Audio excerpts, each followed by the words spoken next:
Welcome to Tej Education. तो जेल प्रहरी परीक्षा की तैयारी कर रहे अभ्यर्थियों के लिए तेज एजुकेशन के द्वारा आज 20 महत्वपूर्ण प्रश्नों पर चर्चा की जाएगी और सभी ये प्रश्न पिछली जेल प्रहरी परीक्षा में पूछे जा चुके हैं। आइए तो शुरू करते हैं मित्रों। सबसे पहला प्रश्न है कि निम्न में से कौन सा जिला रीवा संभाग का नहीं है। सबसे पहला विकल्प सिंगरौली, पन्ना, सीधी या फिर सतना। तो दोस्तों रीवा संभाग का जिला कौन सा नहीं है, मैं आपको एक बात बता दूं, आज हमने जो प्रश्न लिए हैं वो मध्य प्रदेश के जिले और संभागों से अधिक हैं। ओके, और ये सभी प्रश्न पिछली परीक्षाओं में पूछे जा चुके हैं। तो इसका सही जवाब होगा कि रीवा संभाग का जिला नहीं है। कौन सा? पन्ना। व्याख्या देखे लेते हैं भाई, रीवा संभाग के अंतर्गत कौन कौन से जिले आते हैं। तो भाई रीवा संभाग के अंतर्गत आने वाले जिले रीवा, सीधी, सिंगरौली और सतना है। ओके, आगे बढ़ते हैं अगले प्रश्न की ओर। अगला प्रश्न है कि कौन सा जिला ग्वालियर संभाग का नहीं है। सबसे पहला विकल्प भिंड, अशोकनगर, गुना या फिर शिवपुरी। तो दोस्तों ग्वालियर संभाग का जिला नहीं है भिंड। ओके, क्योंकि भिंड आता है भाई कहाँ? चंबल संभाग में। ओके, कल हमने जब इससे पहले वाला जो वीडियो था उसमें ये पूरा डिस्कस किया हुआ था। देखिएगा, ग्वालियर संभाग के अंतर्गत 5 जिले आते हैं। कौन कौन से? खुद ग्वालियर, शिवपुरी, गुना, अशोकनगर और दतिया। अगला प्रश्न है कि चंदेरी अपनी सीमाओं को बांटता है मालवा और बुंदेलखंड के रूप में, ग्वालियर और मालवा, उज्जैन और सांची, बुंदेलखंड और सांची। इसका सही जवाब है मालवा और बुंदेलखंड। व्याख्या देखे लेते हैं भाई।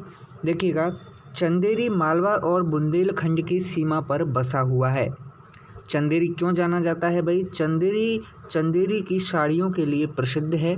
इसी के साथ साथ चंदेरी मध्य प्रदेश के अशोकनगर जिले में स्थित एक ऐतिहासिक नगर है और यहाँ पर बुंदेला राजपूतों के द्वारा बनवाया गला एक प्रमुख किला है, जिसे क्या है? चंदेरी का किला कहते हैं। ओके, तो देखिए 3-4 चीज़ें हमें यहाँ काफ़ी महत्वपूर्ण मिली। सबसे पहला कि मालवा और बुंदेलखंड की सीमाओं पर चंदेरी बसा हुआ है, हमेशा याद रखिएगा, वेरी वेरी इंपॉर्टेंट। और चंदेरी की साड़ियाँ प्रसिद्ध हैं और बुंदेला राजपूतों के द्वारा चंदेरी के किले को बनवाया गया था और चंदेरी अशोकनगर जिले में स्थित है। ओके, आगे बढ़ते हैं। अगला प्रश्न है कि मध्य प्रदेश के निम्न जिलों में से कौन सा जिला उत्तर प्रदेश और छत्तीसगढ़ के साथ अपनी सीमाओं को साझा करता है। पहला विकल्प रीवा, अनूपनगर, सिंगरौली या फिर शहडोल। तो उत्तर प्रदेश और छत्तीसगढ़ के साथ अपनी सीमाओं को साझा करने वाला जिला है भाई सिंगरौली। ओके, देखिएगा, सिंगरौली इसी के साथ साथ क्या है भाई, कौन से जिले के रूप में बना था भाई? 50वें जिले के रूप में सिंगरौली अस्तित्व में आया था। सिंगरौली को किस जिले से अलग करके बनाया गया था? ओके, तो ये आप सभी लोग कमेंट करेंगे क्योंकि हमने इससे पहले वाले वीडियो में आपको ये बताया था। ओके, और सिंगरौली एक ऐसा जिला है जो भाई क्या है? उत्तर प्रदेश और छत्तीसगढ़ की सीमाओं पर क्या है? स्थित है। इन दोनों के साथ अपनी सीमा साझा करता है। आगे बढ़ते हैं अगले प्रश्न की ओर।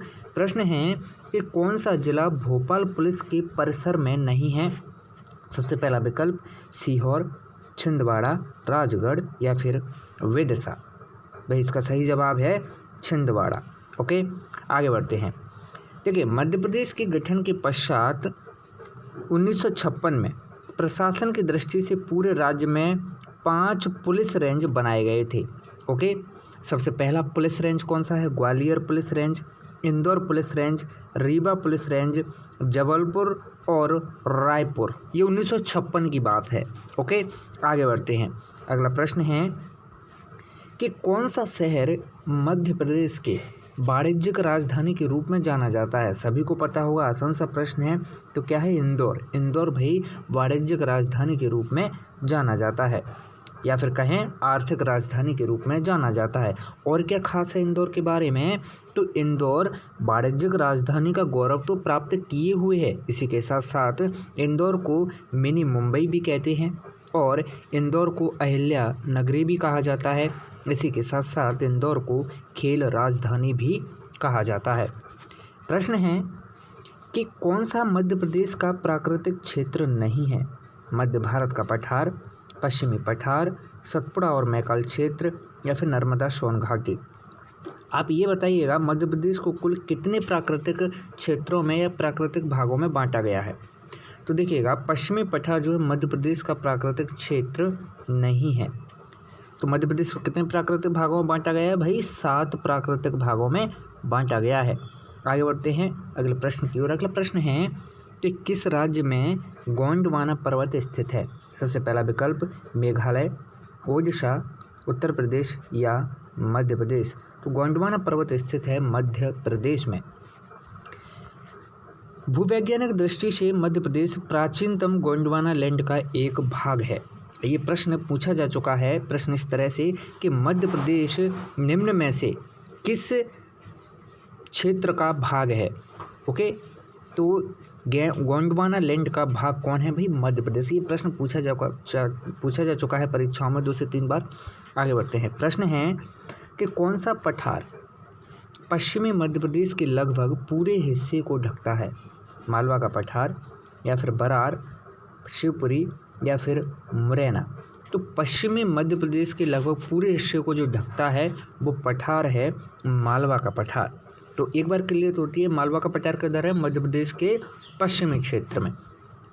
आगे बढ़ते हैं। मालवा का पठार मध्य प्रदेश के पश्चिम भाग में अवस्थित है और इसका निर्माण कैसे हुआ है? इसका निर्माण ज्वालामुखी उद्गार से निकलने वाले लावा से हुआ है। ओके, यहाँ पर इलाहाबाद गलत मिसप्रिंट हो गया है। इसका निर्माण कैसे? ज्वालामुखी उद्गार से निकले हुए लावा से हुआ है।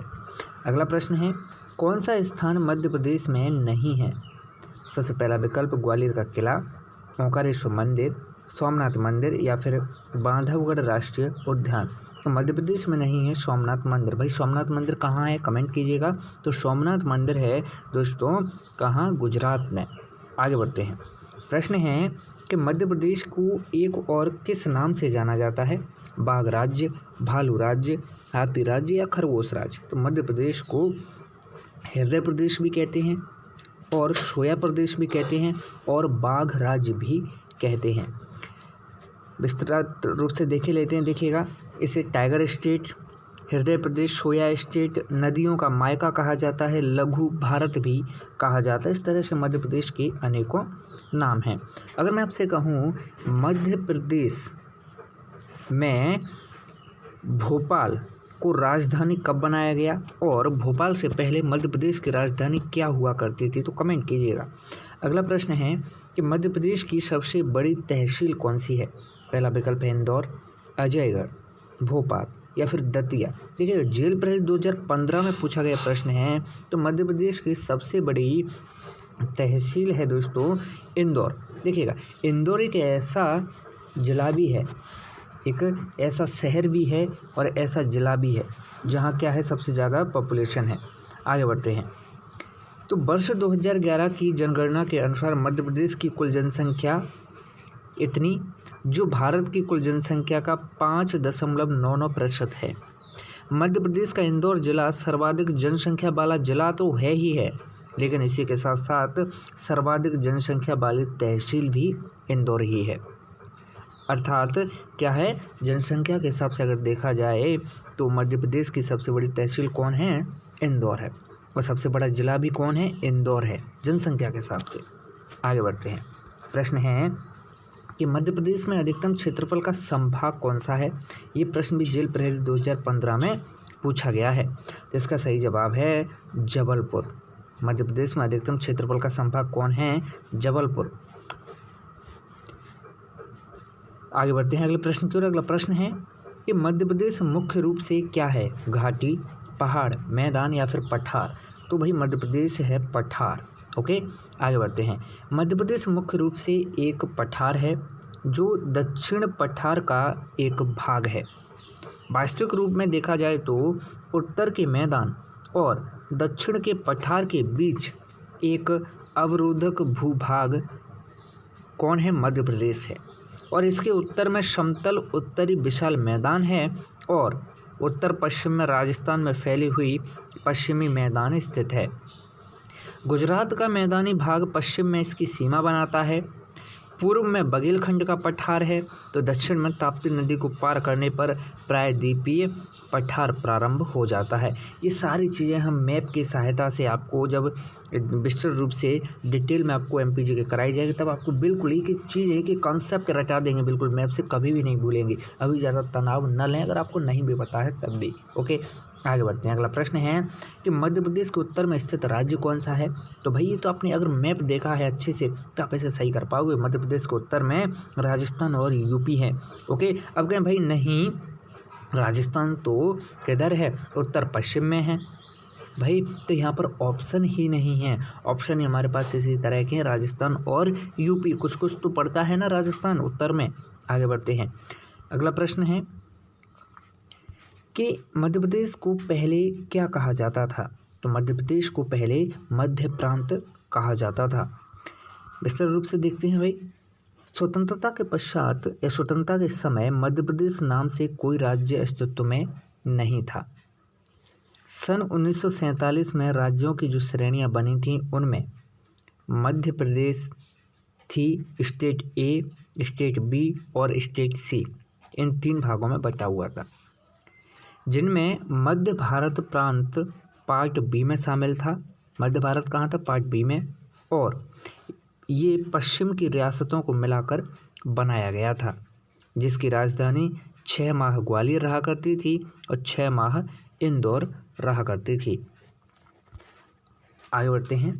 अगला प्रश्न है कि अमरकंटक जिला कहाँ स्थित है। तो भाई अमरकंटक जिला अनूपपुर में स्थित है।